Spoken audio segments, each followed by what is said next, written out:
Hello, good morning बच्चों। मैं रेहाना बेगम। आज हम आपको कंप्यूटर का इंटरनेट चैप्टर पढ़ाएंगे। तो इंटरनेट क्या है? इंटरनेट जैसा कि मालूम है हम इंसानों की मूलभूत ज़रूरत बन चुका है, जिसके बिना जीवन की कल्पना भी नहीं की जा सकती। इंटरनेट एक महाजाल है जो दुनिया का सबसे बड़ा और व्यस्तम कंप्यूटर नेटवर्क है। यह इंफॉर्मेशन टेक्नोलॉजी की आधुनिक प्रणाली है जो कम्युनिकेशन के मानक प्रोटोकॉल के माध्यम से संचालित होती है। इंटरनेट को हम हिंदी में अंतर्जाल भी कहते हैं। अगर सीधे शब्दों में हम कहें तो दुनिया के कंप्यूटरों का आपस में जुड़ना ही इंटरनेट है। जब यह नेटवर्क या इंटरनेट स्थापित हो जाता है तो हम एक विशाल जाल का हिस्सा हो जाते हैं जिसे ग्लोबल नेटवर्क कहते हैं, और इस नेटवर्क से जुड़े किसी भी कंप्यूटर में उपलब्ध कोई भी सूचना अपने कंप्यूटर से प्राप्त कर सकते हैं। इंटरनेट से जुड़े हुए प्रत्येक कंप्यूटर की एक अलग पहचान होती है। इस विशेष पहचान यानी यूनिक आइडेंटिटी जो है उसको आईपी एड्रेस कहा जाता है। आईपी एड्रेस गणितीय संख्याओं का एक यूनिक सेट होता है जो उस कंप्यूटर की लोकेशन को बताता है। आईपी एड्रेस को डोमेन नेम सर्वर यानी डीएनएस द्वारा एक नाम दिया जाता है जो इस आईपी एड्रेस को रिप्रेजेंट करता है। यानी इंटरनेट कैसे काम करता है? तो इंटरनेट में कंप्यूटर जो है आपस में जुड़े होते हैं, और यह वैसा ही है जैसे हमारे टेलीफोन आपस में जुड़े होते हैं। हमें अपने कंप्यूटर को इंटरनेट से जोड़ने के लिए इंटरनेट सर्विस प्रोवाइडर से इंटरनेट कनेक्शन लेना पड़ता है, क्योंकि जो ISPs है यानी कि इंटरनेट सर्विस प्रोवाइडर है उससे जुड़े होते हैं या हमें इंटरनेट से जुड़ने का एक रास्ता प्रदान करते हैं। जब हमें यह कनेक्शन मिल जाता है तो हम अपने कंप्यूटर को इंटरनेट से जोड़ देते हैं। इस कनेक्शन को अपने कंप्यूटर में केबल या वायरलेस के माध्यम से एक्सेस किया जाता है। जब हम इंटरनेट से जुड़ें तो यह प्रक्रिया ऑनलाइन होना कहलाता है। इंटरनेट के उपयोग क्या है? जैसे कि अपने शुरुआत के दिनों में हम लोगों ने इंटरनेट का उपयोग सिर्फ वैज्ञानिकों द्वारा एक दूसरे को रिसर्च पेपर तथा अन्य सूचनाएं साझा करने तक ही सीमित था, लेकिन धीरे धीरे इंटरनेट का विकास होता गया और इसमें नई नई तकनीक को जोड़ा गया, जिसका वर्तमान स्वरूप हम आज देखते हैं। आधुनिक इंटरनेट हमारी जीवन शैली का हिस्सा हो गया है। हमारे रोज़मर्रा के लगभग सारे कार्य इंटरनेट के माध्यम से घर बैठकर किए जाने लगे हैं। अपने शुरुआत में इंटरनेट सिर्फ सूचनाओं के साझा करने तक सीमित था, लेकिन वर्तमान इंटरनेट अपने पैर लगभग हर क्षेत्र में फैला चुका है, चिकित्सा से लेकर दैनिक उपयोग के सामान की खरीदारी तक। हम बताते हैं कि इंटरनेट के कुछ प्रमुख क्षेत्र जहां इंटरनेट का उपयोग किया जाता है, जैसा कि कम्युनिकेशन के लिए इंटरनेट का सबसे अधिक उपयोग हम एक दूसरे से संपर्क साधने के लिए करते हैं। इंटरनेट के द्वारा हम कभी भी और कहीं भी शीघ्रता से अपने चाहने वालों को संदेश भेज एवं प्राप्त कर सकते हैं। इंटरनेट पर संदेश भेजने का एक तरीका ईमेल भी होता है।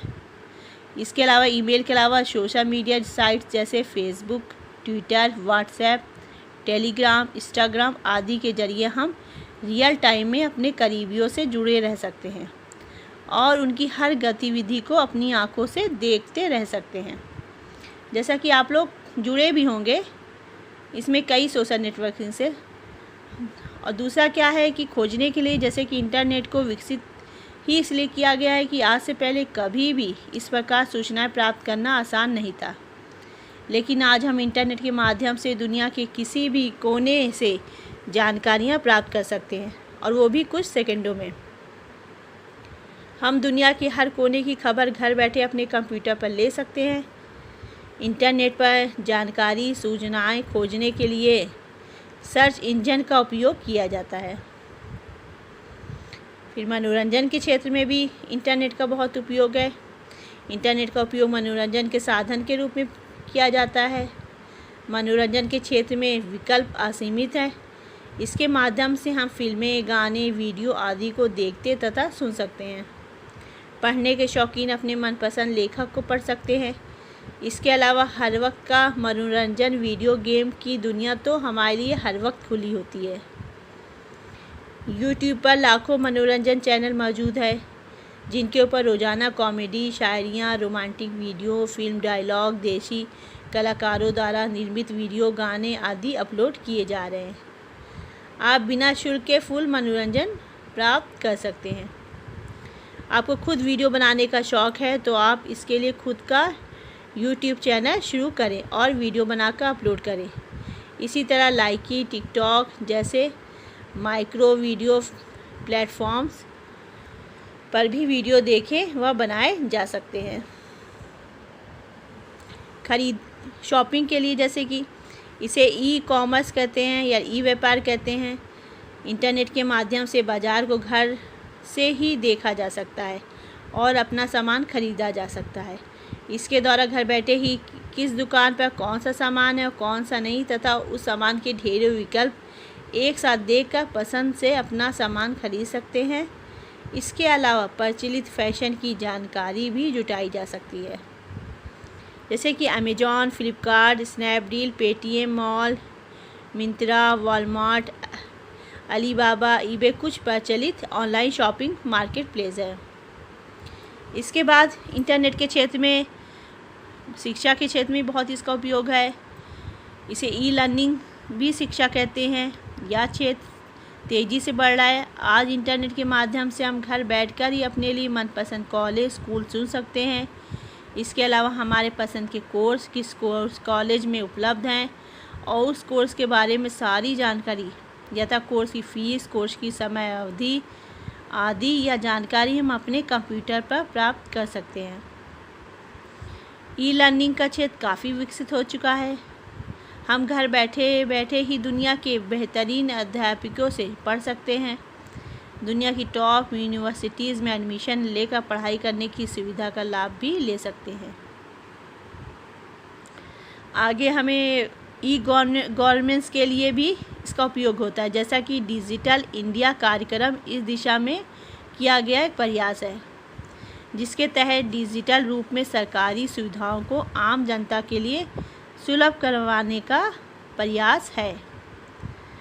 इसके परिणाम स्वरूप आज हम देखते हैं कि अधिकतर सरकारी सेवाएं ऑनलाइन उपलब्ध होने लगी हैं। आप राशन कार्ड, आधार कार्ड से लेकर पेंशन तथा सामाजिक सुरक्षा योजनाओं का लाभ ले सकते हैं। अब हम बताते हैं इंटरनेट के लाभ। ये तो हमने बताया आपको इंटरनेट के उपयोग, आप बता रहे फ़ायदे। तो इंटरनेट का उपयोग पढ़कर इसका महत्व आपको समझ आ रहा होगा, क्योंकि इंटरनेट आज की ज़रूरत बन चुका है और यह ज़रूरत हमें इससे मिलने वाले फ़ायदों के कारण महसूस हुई है, जिनके बारे में हम बता रहे हैं आपको। जैसे कि इंटरनेट के ज़रिए हम विभिन्न प्रकार की ऑनलाइन सेवाएं एक्सेस करने में सक्षम हो पाते हैं। Aadhaar card, PAN card, ration card, voter ID card जैसे महत्वपूर्ण जो दस्तावेज़ ऑनलाइन प्राप्त कर सकते हैं। सोशल मीडिया साइट्स के ज़रिए हम अपने परिवारजन, रिश्तेदार, दोस्त, कलीग्स के साथ जुड़े रह सकते हैं और उनसे बातचीत कर सकते हैं। साथ ही शादी, विवाह, बर्थडे पार्टी एवं किसी अन्य इवेंट्स के फ़ोटो, वीडियो भी शेयर कर सकते हैं। पानी का बिल, बिजली का bill, train ticket, hotel booking, taxi booking आदि छोटे मोटे कार्य अपने फ़ोन के ज़रिए ही निपटा सकते हैं। कॉलेज में एडमिशन लेना, प्रतियोगी परीक्षाओं के फॉर्म अप्लाई करना, स्कॉलरशिप के फॉर्म जमा कराना जैसे कार्य बिना किसी सरकारी दफ्तर जाए निपटाए जा सकते हैं। किसी नए टॉपिक के बारे में जानकारी लेना ही तो इंटरनेट इस मामले में लाइब्रेरी को भी मात दे रहा है।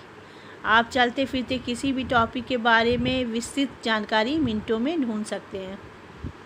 नई जॉब ढूंढने के मामले में इंटरनेट का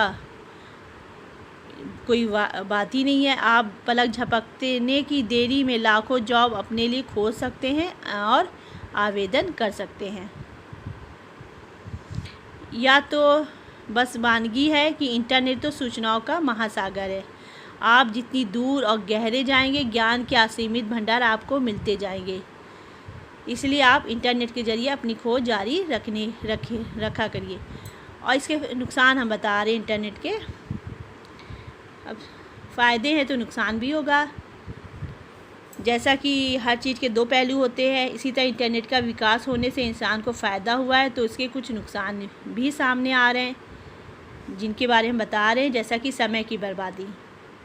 इंटरनेट पर अगर आप भटक गए तो घंटों का पता ही नहीं चलेगा और आपका कीमती समय इंटरनेट सर्फ करते करते ही निकल जाएगा। और आज दोस्तों के साथ समय बिताने के बजाय इंटरनेट पर मौजूद कूड़े यानी कि जो बेकार की चीज़ें देखने में बीत रहा है। दूसरा कि इंटरनेट मुफ्त में नहीं मिलता।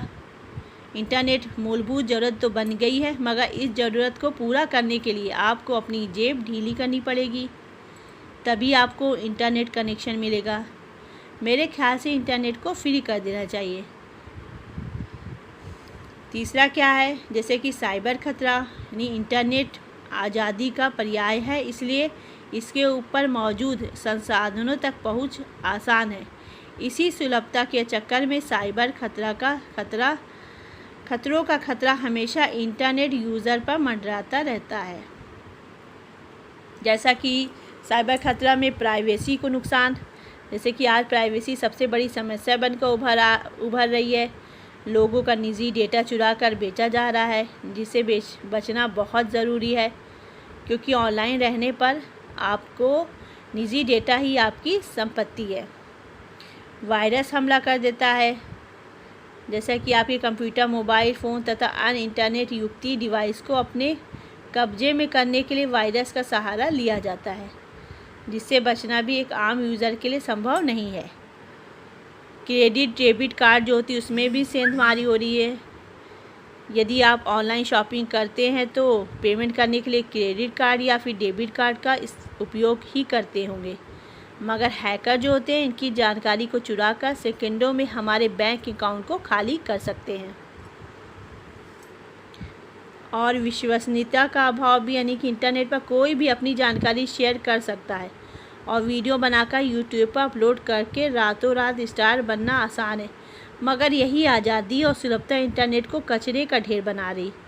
यानी कि आपकी विश्वसनीयता की कमी इंटरनेट पर खलती है और हर इंटरनेट स्रोत पर विश्वास नहीं किया जा सकता। यानी कि सारी खबरों पर हम यकीन नहीं कर सकते कि जो इंटरनेट पे हमें प्राप्त हो रही कि वो सच ही है। इंटरनेट दुनिया भर के लोगों को साझा मंच उपलब्ध करा रहा है, इसलिए हर क्षेत्र और भाषा में जानकारी का भंडार उपलब्ध हो गया है, मगर इस जानकारी तक पहुंच कराने वाले टूल यानी कि सर्च इंजन लोगों की सोच को नियंत्रित कर रहे हैं और उन्हें उनकी रुचि तथा पसंद की जानकारी खुद उपलब्ध कराने की कोशिश कर रहे हैं। एक हद तक सही है, लेकिन हम इंसानों की सृजनात्मकता के लिए एक शांत खतरा है।